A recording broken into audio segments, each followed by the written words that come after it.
launch team wishes you good luck and Godspeed.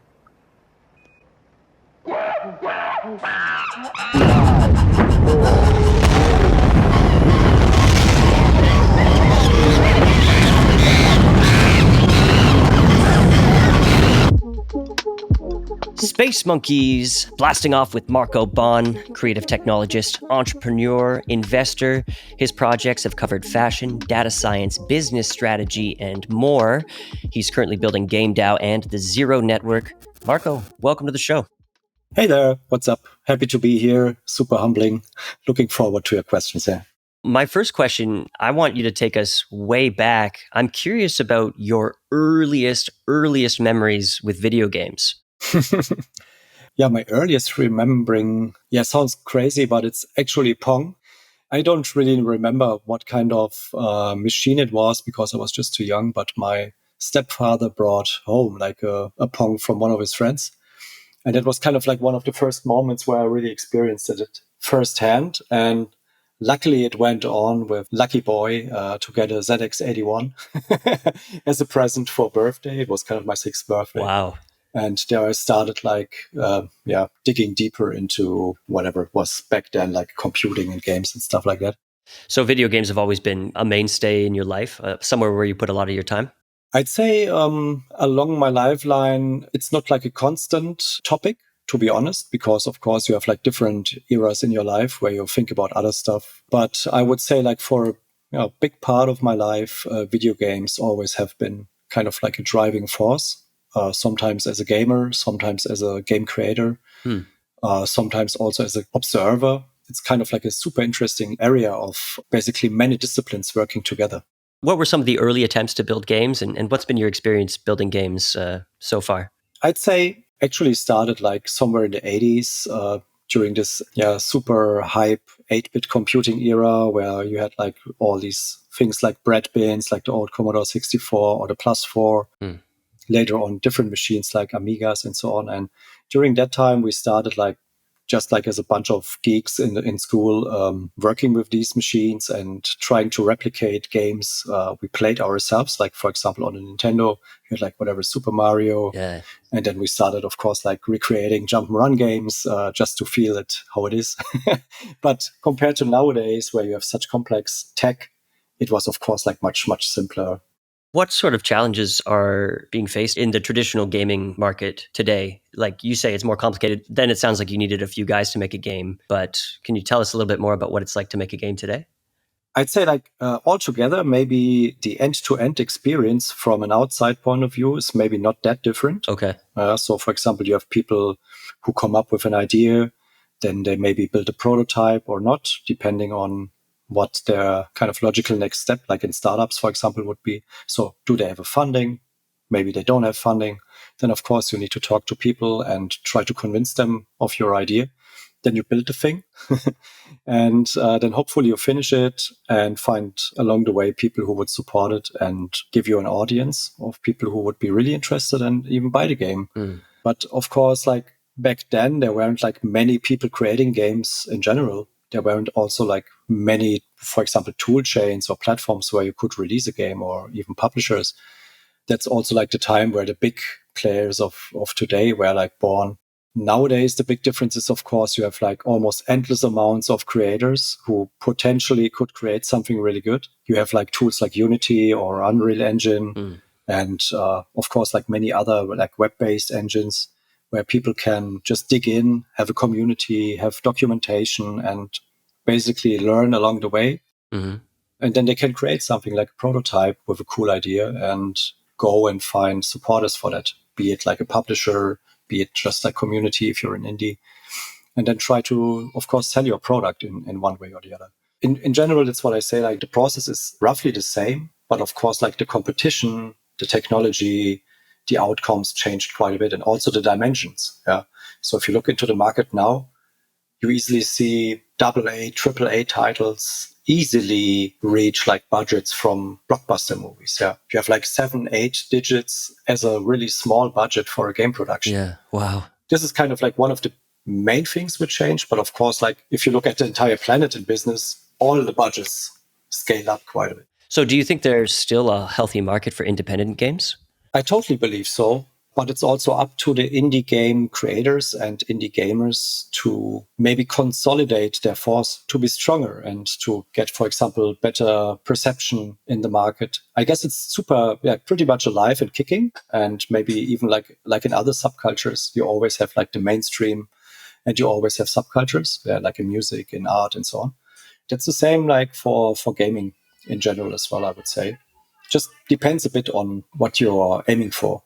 What do you think that blockchain adds to this mix? I mean, from the AAA games all the way down to indie games, what does blockchain enable in gaming that wasn't available, let's say, 10 years ago? I honestly believe there's much more to come. And we're just like in this early adoption stage where, of course, many people benefit from, I don't mean it in a disrespectful way, but you have like low-key games. And you have like very easy protocol patterns on the Web3 side. And this enables like a very easy way to create value for people who use something like that created. Yeah.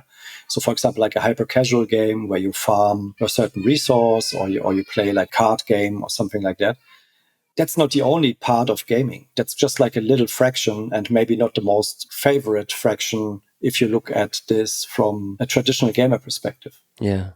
The big advantage is that Web3 enables independence and transformation. These are kind of like two outcomes which you can or cannot assign as attributes or whatever potentials which you can do or achieve with using Web3, whatever it means. Yeah. So how would you like bring transformation, for example, into gaming?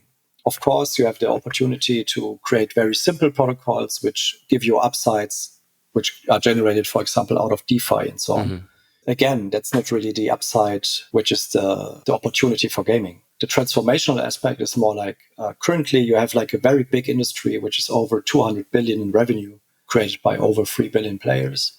And all of this revenue and value is kind of like stuck in a very centralized environment. Yeah. So everything along the chain is centralized, like distribution, creation. You have very few like tool chains which really work. You have few publishers. Of course, it's a bit overstressing this aspect, but also it's kind of a lock-in. And that's maybe one of the reasons why we have such a lively NFT, let's say, movement in the gaming industry is like the aspect of ownership. And this part, and this is what you see, for example, with projects like Axie Infinity and related, this can be a driver for a change in how you create games and what the outcomes are for a player. But as I said before, like, currently, this is only used for DeFi-like and farming-like mechanisms. So it's a bit sad for the games that we don't innovate better to create, for example, new types of games, which create new types of narratives, which really enable something new. For example, like the business design itself and the ownership of IP. Yes. This is, from my point of view, the opportunity really that, in simple terms, gamers can become co-owners, for example, of games. Mm-hmm. Yeah, like one aspect which doesn't resonate with so many traditional gamers, but it's kind of important to see that if you're living in a land of centralized stakeholders, then these will always dictate the outcome of whatever you do in these environments. The narratives can be really nice, but at the end of the day, you will always have the same kind of downside in this whole aspect that you spend enormous amounts of time into ecosystems and you spend enormous amounts of money into these ecosystems. But you cannot take away any of this. And also you have no way, apart from not buying a game or whatever, writing something in a forum and maybe getting a star for it. You wrote 10 posts, to have kind of like a reasonable way to approach a team and make them consider a change in their idea or strategy, how they implement a game. If for creators, the incentive is always to satisfy a venture, to get money to produce it. And on the other end, to be forced to monetize the user base, then of course the overarching business model and the outcome of, for example, economies inside of games, no matter if they are small or big, will always be built in kind of a similar way. And that's a big opportunity for Web3 at this point, that you can change the ownership structure, you can change the decision structure, the governance, and the way business innovation can take place. Yeah? So, for example, if you have a new type of of game idea, which usually wouldn't make it because there's no easy way to monetize the user base, then you also would not find investors. But maybe it's a kick-ass narrative people would love to see, and they would even invest into it in a certain way and support this idea to be realized. And that's kind of the big opportunity, of course, that with Web3, however it looks like, you would be able to create such systems, such protocols, which can be utilized by both sides. Just listening to you there about the idea of distributing ownership of games, that really seems like something important, especially as people lose themselves into metaverse situations, to have kind of a decentralized ownership rather than just a few people dictating the sort of lives people can live in these games, right?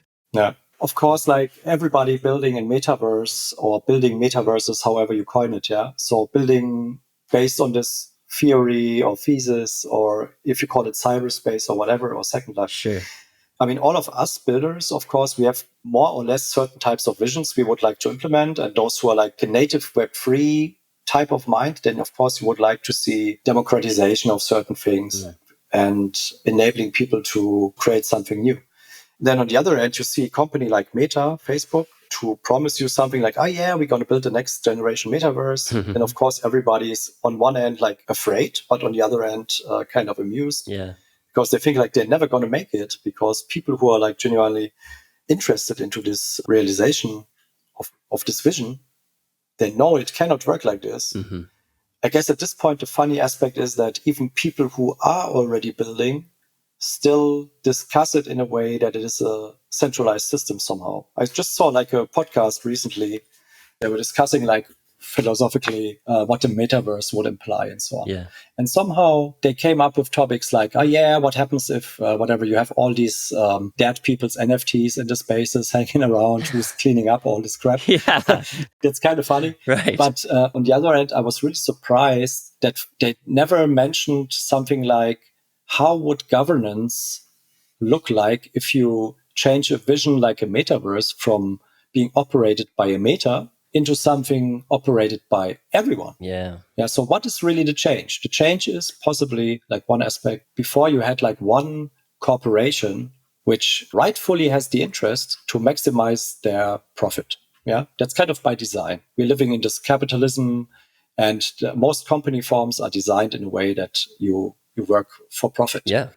So they try to find ways how to make profit, and therefore they monetize whatever their user base. And people use it in a way, and this is what you saw with Facebook and all these bigger social media, they use it in a way it's like federated or liberated, like if you live in a country.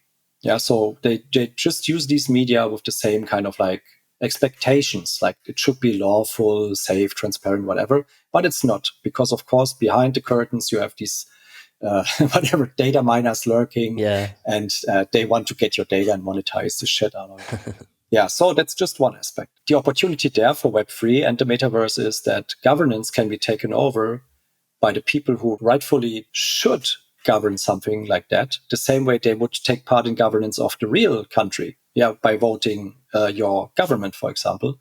This should happen there as well. And that's also like the big opportunity for Web3, not only to have like this decentralized economy, but also to have like decentralized governance where people can have their say and design altogether the rules under which they want to kind of live together in this third place. Well, you guys put DAO right in the name there. And I do want to dive into how your system that you're building is enabling these new business plans and this decentralized governance.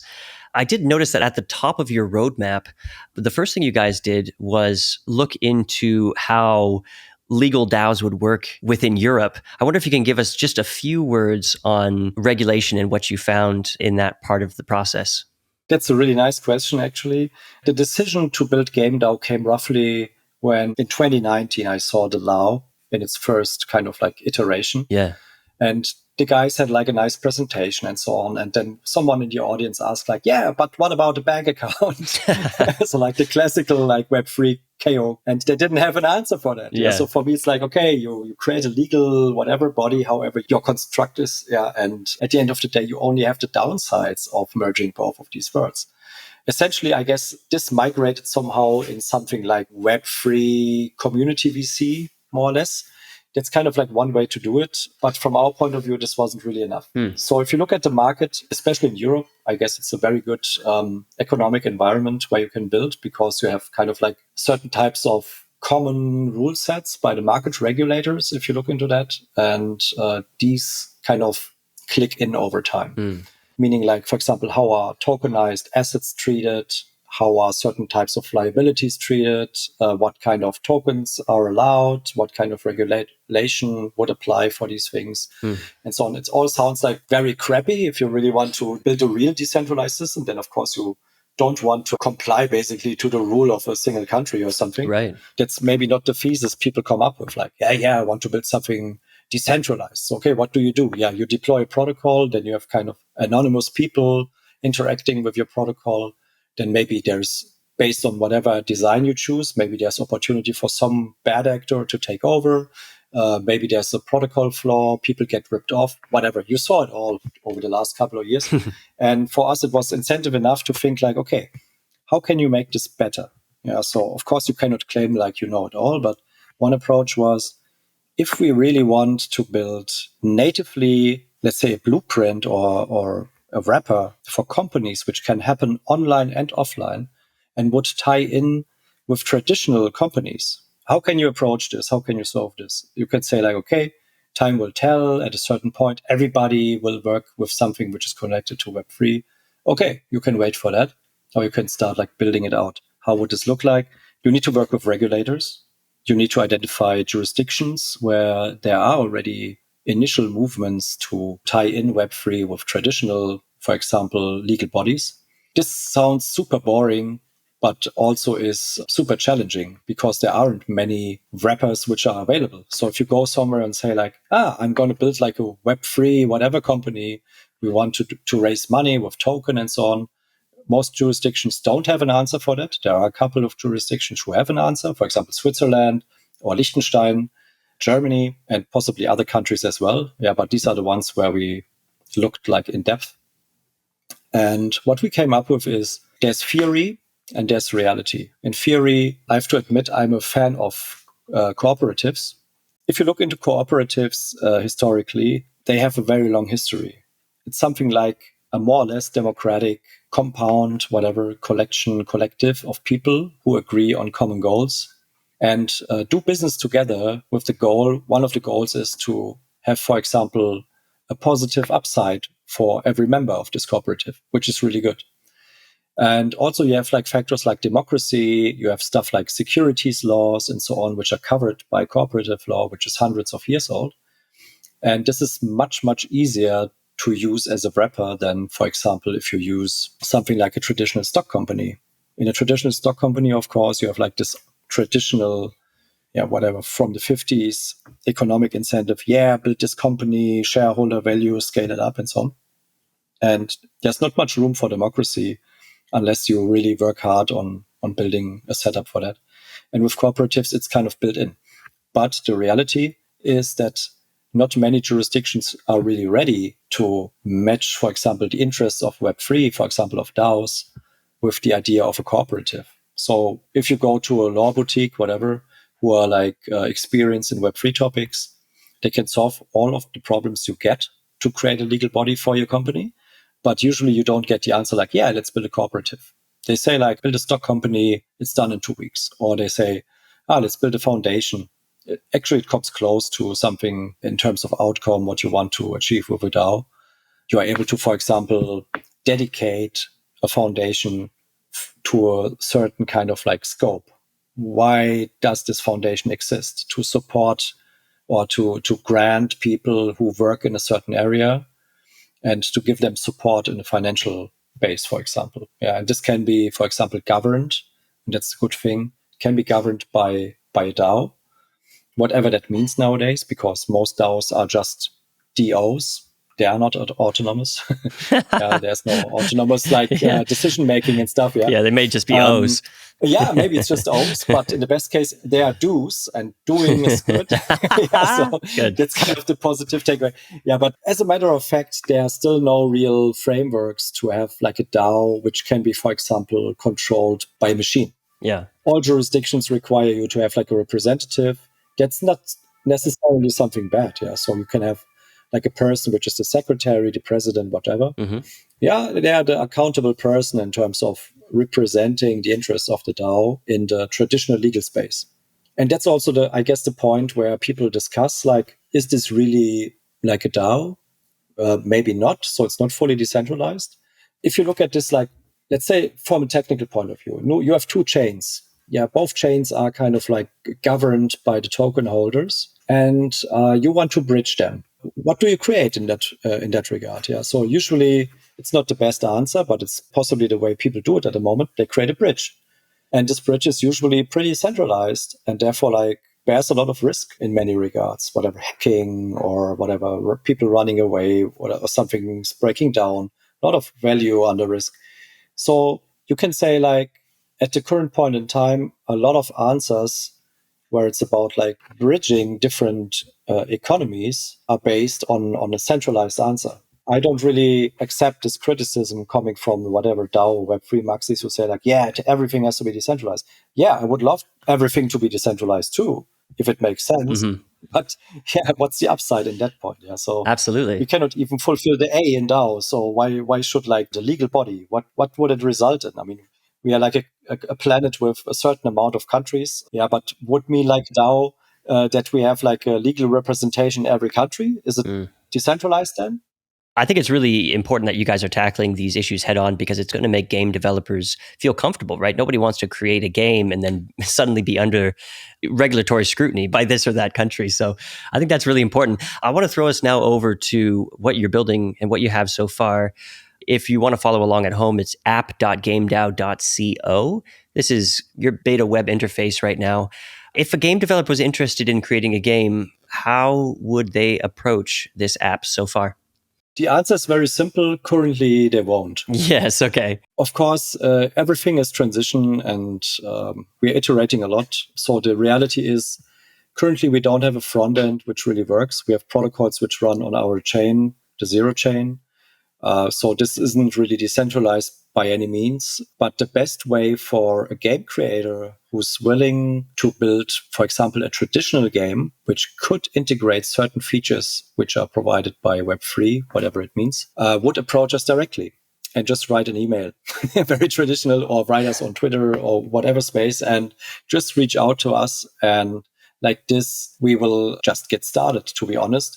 Because the essential bit of what GameDAO is to deliver is the aspect of discovery and curation. And this is something where we cannot live up to the standard at the moment, because the protocol is not deployed yet on a live network. This means we are in a pre-live stage, and this means this discovery and curation is done by us. But also has the upside that you have direct access to top-notch support by our team, who will help you to refine in many regards, like on business aspects, on token aspects, on integration aspects, APIs and such things. In a later stage, of course, these things get more standardized. So if you are a builder building something really new, and it's not just another card-based play-to-earn game, then just reach out to us and we will find out how we can help you. Okay, but on the app here, you have a couple ideas here. You have organizations and campaigns. What can you tell us about how those are going to fit into the final vision? That's also pretty simple. So organizations in general, not everybody understands what a DAO is, and maybe not everybody even wants to build a DAO. Yeah, so especially if you talk to traditional game studios, they could imagine most of the time to build something like an account on a certain system. Yeah, that's maybe the understanding. But it doesn't really mean it's decentralized. So from our point of view, it's organization. It's kind of like the common denominator, how people start to work as a creator or even as a gaming guild or as an investment syndicate, how they start to work on GameDAO with the protocol. So you invoke basically an organization which has like an initial amount of members, can also be one member, can also be like your whole team. Yeah. And these people are kind of the core stakeholders of this so-called DAO, which also can be enforced to contribute funds. So you can do something like you have 10 founders, every founder will bring whatever, 10K. And then you have like a treasury, which you can already govern on with these 10 people. And it's kind of just like the base protocol. with the minimal footprint. Yeah, so these people can vote on withdrawals, on spendings. They can add members, they can kick members, stuff like that. That's kind of like the core. On top of that, you have like this governance. Governance means like, of course, you have like different types of, for example, how you spend money, how you decide on what kind of projects you want to have. And that's where like you also have the opportunity in a third module. That's kind of the fundraising module, where you're able to invoke certain types of campaigns. So you have like a common treasury, but you segregate like the levels of decision making, because usually you have like a core team or a founder and some co-founders. And of course you have like community and like in different whatever parameters, different types of people who have a different type of understanding on how they could or want to contribute. How do you protect investors in that situation? Like say somebody comes up with great vaporware, raises $100,000 and then, doesn't build the game. How do you protect investors in that situation? There are two ways. We are trying to protect people from themselves and of course from bad actors. One part is we are working with whitelisting. This means like there are no unknown entities interacting with the community. So everybody in the system is kind of known. It doesn't mean like we know the identities, but I see. We work with the IDs and, for example, with Kilt Protocol to enable kind of like a soft KYC, so which doesn't need you to do a striptease. And like this, we have certain type of accountability implied. Right. So there's a reputation system there. Exactly. So we also gamification, and we have like different layers of securing the protocols. One layer is, of course, like staking. So you're only able to access certain types of protocols based on certain type of game token deposits. Mm-hmm. So like this, we protect people, for example, flooding the market with stupid campaigns.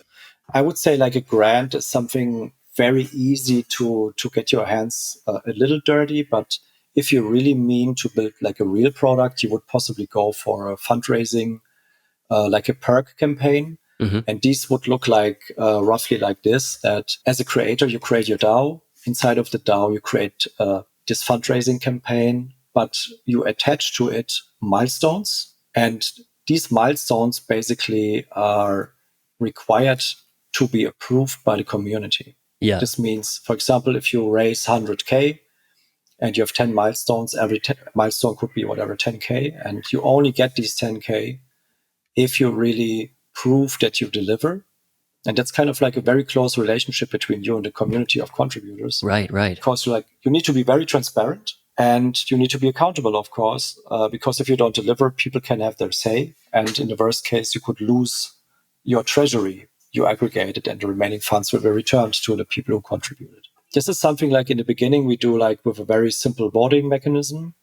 And in the next protocol iteration, it will be based on conviction voting, making the things a bit easier, also to account for voter apathy and problems like these. Yeah, just kind of like a very basic version. Later on, we're also working on lending protocols with, for example, game assets as collaterals. And in a very late stage, of course, because of regulatory, takes longer, but to have fractionalized shares of the game IP. So then it will be really real game ownership. But at the current state, it's more like you have a very close relationship and we try to make processes transparent and just have the community have their say. Real quick, I want to get an understanding of how GAME, the token, is going to function in all this. So GAME or game, it's a access and governance token. We try to do like token economics in a very simple way. And we want to segregate interests, of course, because it leads to all kinds of like side effects you don't want to have. Mm-hmm. So game token for us, it's a protection mechanism, alignment between the different stakeholders you have on GameDAO protocol. So you have usually gamers, creators, publishers, investors.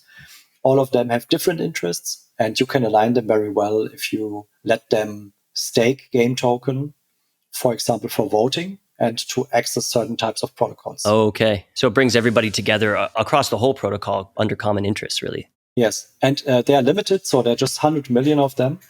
Of course, we cannot have, and we don't want to have endless amounts of projects. And especially if you think like AA, AAA titles, there might be like bigger interest. So it will be very interesting to see in that regard how this will develop economically. And I saw you guys are launching on Acala to start. Is this on their EVM Plus platform? You're going to launch the protocol? Actually, we changed a bit direction. So it's not like we're not building on Acala, but we're building with Acala. Oh, okay. The main reason for us to work with Acala was, of course, it's one of the strongest forces in the Polkadot ecosystem. Yes, sir. And they have one thing which is very reasonable for us, and that's their aUSD. Right. If you look into a traditional market where people don't want to take risk, they want price stability, and therefore you need for any type of settlement, you need a stable currency. And therefore we had like the initial thesis was to work on our own stable token, which is euro backed. Mm-hmm. This is of course complex and costly in many regards. And therefore we look like, okay, what are good alternatives which really make sense? And of course, building in Polkadot, it makes sense to work with Acala because I'm following them since day one. They're a very strong project. They have a very good economic system, and they have aUSD. So the next stage of iteration was like, okay, let's just deploy on Acala, but we are building with pellets. This means like we are integrated very low level, and this is very cool because of course they're open for that. But the not so cool thing is that you basically connect two projects very tightly. But you guys are building what you're calling the Zero Network, and this was described as a multi-chain network. Maybe you could tell us what that means exactly. So it's when Gavin came up with Polkadot and the concept of relay chains, of course, this was like a fulfillment of many problem domains you think about if you want to build networks of networks, or let's say like networks which enable totally different token models and systems to interact with each other. This means from the first moment on, for us, the idea was kind of like resonating well. And so the idea was, let's build something like a relay chain for gaming, because if you look at Polkadot and Kusama, you have Parachain concept, you have Parathreads as a concept, you have bridges. But with Parachain slots, of course, there's like a limited amount at the current point in time. And what do you do if there's a massive adoption, for example, from gaming side, and everybody wants to connect, let's say, to Kusama? And now you have like whatever 100 slots on Kusama, and then you have like these 100 chains of people who build whatever collectible games and block all the chains. Yeah. So does it really make sense? I'm not so sure. So the thought was, what about nested relay chains? Does this exist? Does this really make sense? It really makes sense to work on something like that and contribute to a reality which is built on relay chains, which are nested, because you can connect many different chains which have like their own, of course, parameters. And you can create like a vertical which is dedicated to gaming, provide all the necessary primitives to everyone who wants to innovate and build in gaming. And then you bundle them and connect them to Polkadot and Kusama to get all these like advantages of this shared security. Yes, that's so cool. I love hearing projects talking about nested relay chains. Okay, so that's cool. So is Zero Network, it's going to start as a parachain, I suppose? Yeah. So, I mean, it's of course easy to tell this as a theory, like, yeah, we like relay chains. They should be nested and it scales infinitely. It's of course lots of work. And so we have to start like on the ground and also like to support other projects to build better. And we have our parachain plans since like a long time. We didn't go for that early because also we wanted to understand better how it works economically. You have like whatever Crowdloans, then you don't know like, will people really adopt it? What's the upside for the user? Yeah, so like, it's not like about our upside. It's like about sustainability for people who invest into all of this. Yeah? Absolutely. At the end of the day, so now we're like looking for this next opportunity to go for a Kusama slot. And this will be also like the starting point for the GameDAO protocol, also for the, of course, like token sale of a game token. And then, of course, maybe the next question could be, okay, you're running your own network. It has its own network token. You're running a protocol on top of it with its own token. So how do people get like this zero token, for example? Yeah. And in that regard, do you want to plan a lot of token sales? Hell no. Because all of these things have like already so many legal implications. It's really expensive and consumes too much airtime. So from our point of view, the plan is really to actually reward people who believe in GameDAO, who believe in gaming, and of course, like in our early supporters. And the current plan is like to establish a certain airdrop mechanism, which means like people who support GameDAO over time during token launch, based on like their token holdings, get an airdrop in certain type of relation to their holding.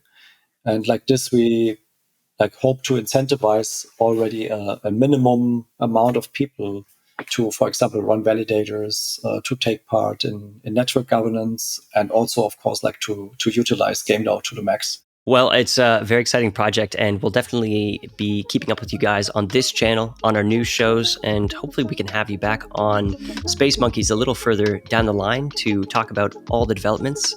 But Marco, I want to thank you very, very much for coming in today and sharing all this with us. Thanks for having me. Hope to talk to you soon.